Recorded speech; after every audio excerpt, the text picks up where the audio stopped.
up, dirty plantos and all you dirty plant enthusiasts out there, both official and unofficial? My name is Rachel, this is Heart-Shaped Leaves, and today we are going to talk about my 5 favorite houseplants of August, or summer 2020. So I think you're gonna like a lot of these plants that I'm gonna share with you today, and I was very shocked at y'all's choice for today's video. I figured that you would have chose one of the other 2 options. So remember, if you want to take part in choosing what kind of plant content that you see next, be sure and check out the community tab so you can vote on the next video that I do. I don't like making decisions. I have a problem with commitment. Also, I'm wrong like every single time that I decide on something that you guys might want to see. I am so freaking wrong. I couldn't be more wrong. I'm the most wrong. So I hope some of my picks today actually surprised you, because they're not all aroids and they're not all begonias. Barely. They're barely not all aroids and begonias, but you know what you were getting when you came here, though, didn't you? Didn't you? Also, one thing I wanted to say really quick before we get started, it is incredibly hard for me to make decisions on things like, I don't know what video to make and potentially what my 5 favorite houseplants are. So I'm filming much later in the afternoon than usual because I just did not want to choose and cover up all their plant ears so they don't know that I'm saying that some of these plants are my favorite, okay? Okay, so let's start out with number 5 on my list, which is actually 2 plants, and I'm gonna be doing this to you guys a lot. It's these 2 massive, excuse me, sir. It's these 2 massive air plants that I picked up at Lowe's. I think that they were $15 each, but they were so freaking gorgeous that I couldn't leave with just one. I had to get both of them. They both seem to have grown quite a bit since I've had them here. One of them actually has seemed to have grown more than the other. This is the little squatty boy, and this is the guy that has just really taken off ever since I brought him home. The new growth comes in a very blush pink color, which we all know that I'm crazy about that. And as the tendrils get longer that grow out, they really start to curlicue. And if you look at the back, you can see the little root mass there on the back side, and where most of all of these little leaflets end up is back here on the back side. Really beautiful air plant.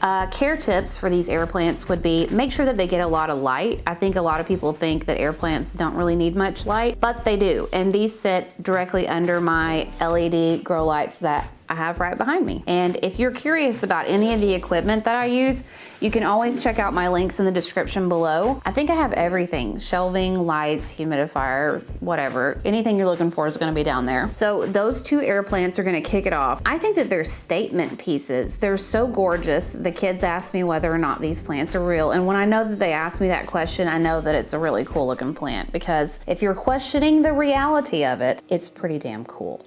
I don't know what I'm talking about. You guys invited me here. I'm in your living room or your phone or wherever. We're just hanging out together now. You made this decision. Okay, next up on my list of favorites, number 4 is this really awesome pitcher plant. I am keeping it in a 3D printed pot that the Winding Leaf on YouTube actually printed and made for me quite some time ago. I still use it all the time. It's a gorgeous gold metallic reflective pot. It is actually starting to give me pictures now, and I am completely obsessed. I'm gonna be doing close-ups of these plants on the side screen so that you guys can also admire the absolute beauty of this pitcher plant, but it has these little spiky ridges along the sides of the back side of the pitcher.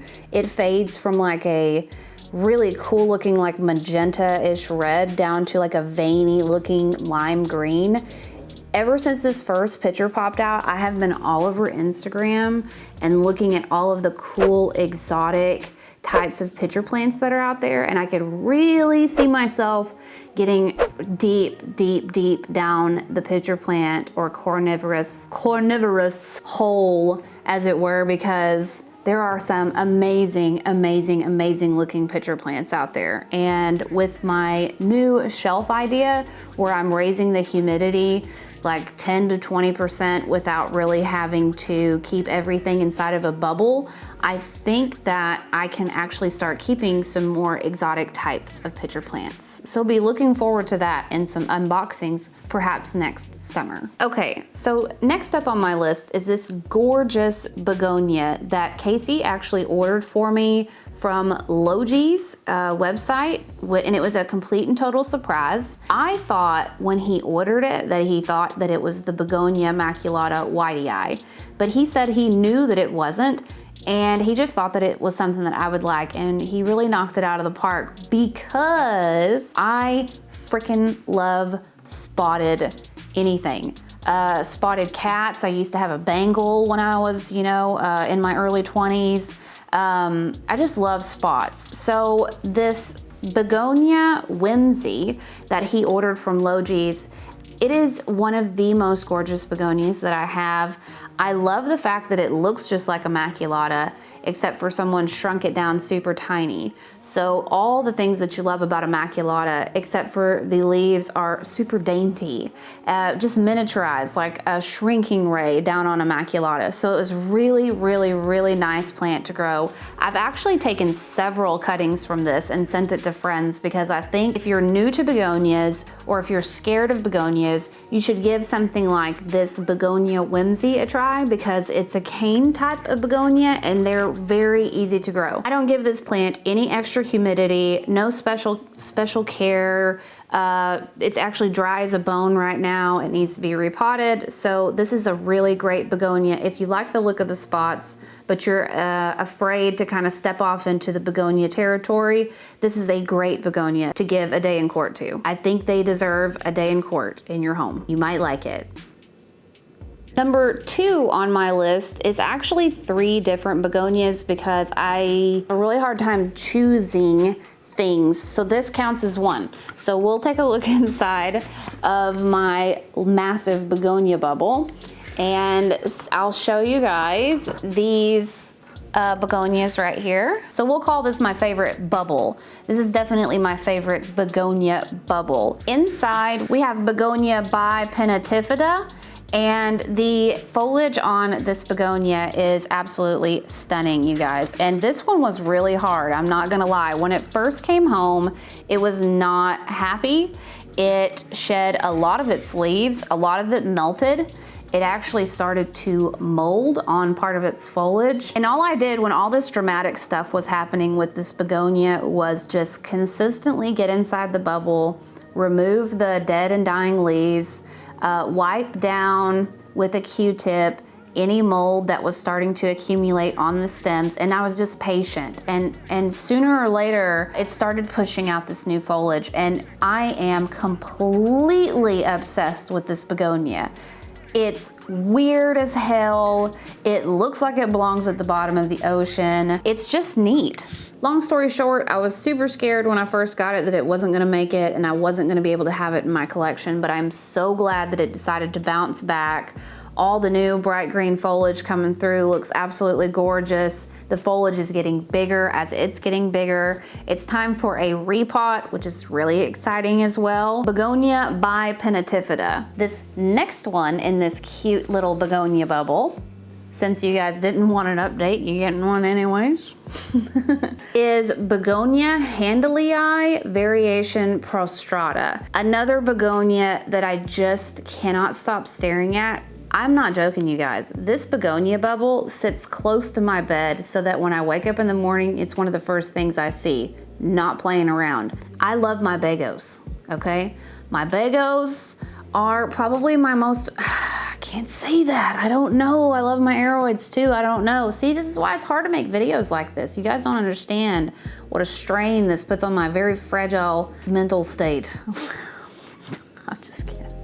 I'm not fragile, I'm just joking. This leaf is kind of indicative of what happened when it came here from mountain orchids. It just kind of, everything just kind of plopped And since then, these two leaves stayed really nice, and since then it's put out this leaf right here, but I can already tell that I'm giving it probably a little too much light, because these were the mountain orchid leaves that it came with, and you see how rich and dark those colors are.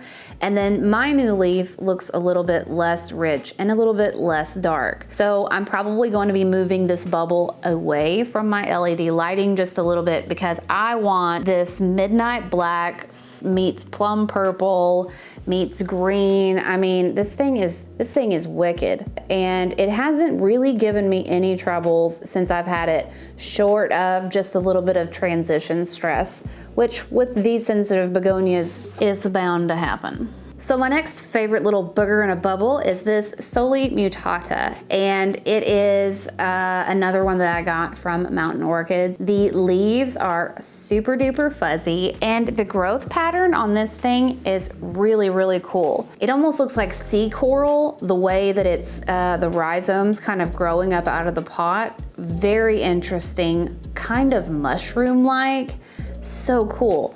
That's probably what it reminds me of the most, is those little mushrooms that grow up on the sides of the trees. It just has that shape. Remember Fern Gully when they were going along and he was playing the drums on those light up mushrooms on the sides of the trees? That's what this shape makes me think of. I read a lot of books and I watched a lot of movies. That wraps up everything that's in my little begonia bubble. So that is technically number 2. And I will be showing you guys in just a second what my number 1 favorite plant of August is. Pop the top closed, and that's what I grow all 3 of these begonias in, is this little enclosure right here and some LED lighting. And now for the pièce de la résistance. My number 1 favorite houseplant of August has got to be my Anthurium metallicum. You guys remember when I opened this up, it was from equigenera.com. It was actually imported all the way from Ecuador, and I had this thing forever before it put a leaf out. So this right here is the newest leaf that it put out. Just is getting outside of that golden red stage, and I apologize that I did not catch it in that stage to show it to you guys. I wanted to. I should have took a picture. I'm lazy. I'm sorry. My bad. But it's finally starting to harden up a little bit, and when it first started growing, you guys, the Anthurium leaf journey is so cool. When it first started coming out, it was like this big. It was so teeny tiny. And now look at what a big giant leaf it is. Casey would look at it every day and be like, is that leaf still growing? Is that leaf still growing? And I'd be like, yeah, it's powerful. It's a powerful, powerful leaf, okay? And he was talking trash about it nonstop because it wasn't growing for so long. And he was like, I don't think it's gonna put out a new leaf. And I was like, you need to stop talking trash about my plants, please. My basic care tips for this Anthurium is I have it potted up in a terracotta pot. I use the same soil mixture that you can find in my soil mix video. I water it about once a week. I do not let it sit in its own water. It actually has a water tray that's like up underneath the plant shelf, so it kind of just drains from the pot to the drainage dish underneath without really sitting in the water.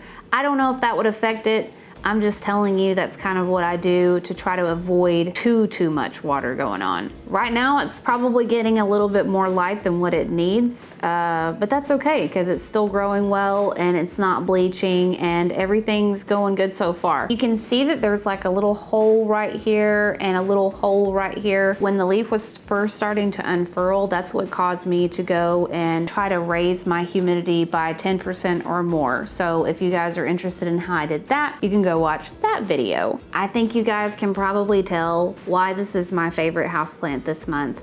And trust me, my favorite houseplant changes every day, if not hour to hour. So I would like to do this video again next month. It'd be a fun little series to do, and that way I could show you guys a little bit more of the plants that I have versus the plants that are coming out of boxes. We discussed the fact that I had an issue when you first subscribed to this channel and you were okay with it. So don't try to change me now. Thank you guys so much for coming and watching today's video. Thank you so much for all the likes on the last video also. It really restored my faith in our relationship and that y'all could use your powers for good and not just evil. So I just wanted to tell you that I appreciate that. This channel has memberships, and I think at this point I have like 10 or 12 maybe membership videos out there. Maybe I'm exaggerating. And our second level is members only access to our prop shop and once a month lives. If you're bored while you're repotting your massive amounts of houseplants because you don't know when enough is enough and you're trying to fill some sort of dark hole inside of your soul, you can listen to our podcast, Heart Shaped Leaves After Dark, and we might make you giggle. We might make you giggle if you're not completely dead inside. Be sure and give this video a like if you enjoyed today's content and getting to see exactly what you wanted to see. And be sure and subscribe if you're interested in this kind of mental disability. And we also have merch, but I'm not wearing it today because I'm not on my game. We love you guys. Peace out. Later, taters. Bye. I am burning it down.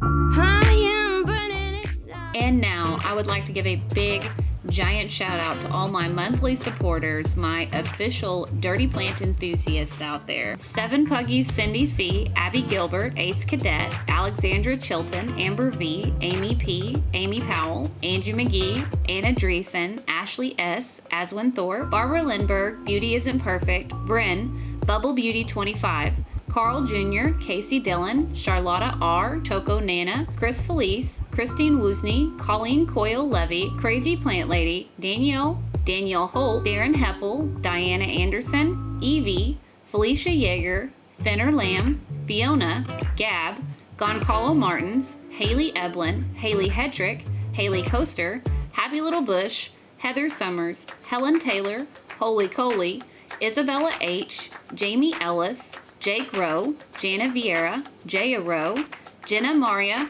Jennifer D., Jessica Stanford, Jessica Viola, Joe Howard, Julia B., Caitlin Card, Cassandra Hines, Caitlin Harvey, Kathy W., Kaylee Logan, Kelly Hodgson, Not Dude, Christy Bim, Crystal T., Kaya Hauser, Lacona Snyder, Lauren Loves Plants, Life's a Garden, Light Owl, Lynn Therese, Liz Swank, Lulu's Leaves, Mary Marr, Medusa's Mess, Megan C., Megan Lilly, Mev Ham, MF Webb, Mortessa, Missin Thorpe, My Clean Leaves, Nadine Guzman, Nesta Humphreys, Nicholas Constant, Odd Avocado Tree, Peanuts Plants, Raylene Hillhouse, Ricky Molbeck, Racist Roots, Samatha Teparity, Sarah, Seth Miller, Sophia Rogers, Steph W., Tanya Hautsager, Tanya Von Black, Teresa Lady T, Tiffany Wright, Trojan Viking, Turquoise Fibers and Foliage, Bernie Zoo, and Victoria Feltenberger. You guys are the absolute bam-dat-cam, and I really, really, really, really, really appreciate your support. And now for the dirtiest, nastiest shout out of them all, to all my official dirty plant hoes who have access to my members only prop shop and once a month lives: Danny Ryan, Alexis D, Alana Treese, Allie Wells, Amanda Mervine, Amy Walton, Amy Baxter, Andrew Wolf, Anna D, April Robinson, Arlisa B, Ashley Noland, Ashley Williams, Aubrey Puff, C. Woe, Carly Grinnell, Caitlin Phillips, Chelsea Clifton, Danny Sprague, Deanne Santos. I've been saying Dan the whole time. That's definitely not it. Darylyn Music, Denise Tomer, Diana Warner, Emily Forhay, Gingerly Life, Heather Lamb, Houseplant Heather, Jedi KCC, Jenny Vanderbilt, Jill C, Juan ZC, Justin Hartley, Caitlin Guavi, Chris, Carla Diaz, Katrin, Christy D, Lady Musing, Lawrence the Plant Hoarder, Lara Juno, Lindsay Daniel, Maggie Quarter, Mary Boots, Mark Straw, Maureen Wines, Megan Earls, Mia's Green Journal, Michael Hart, Nicole McCaw, Oops, I Soiled My Planties, Pammy's Planty Things, Phoebe DeBover, Plantastica, Simonetta, Rachel Marsala, Reagan Cornelius, Rhiannon C, Riley Elizabeth, Robin, Root and Leaf, Sammy Jo Ruby, Sarah Jones, Sasha Arujo, Stacy Anderson, Suzanne Strickland, Tara Peterson, Tara's Plants, Tropics in the Midwest, The Fiber Circus, The Hatter's Madness, The Plant Channel, The Plants Meow, Tracy Buzzle, Tyler Frakes, Valbatross, Whitney McHugh. Y'all being a dirty plant hoe officially, I guess, makes me the official dirty plant madam. So welcome to the house, ladies and gentlemen, and I'm so glad that you're here. I hope that you guys have a wonderful day today. Go kill it, knock it out. We'll see you next time. Bye-bye. Hold 'em all.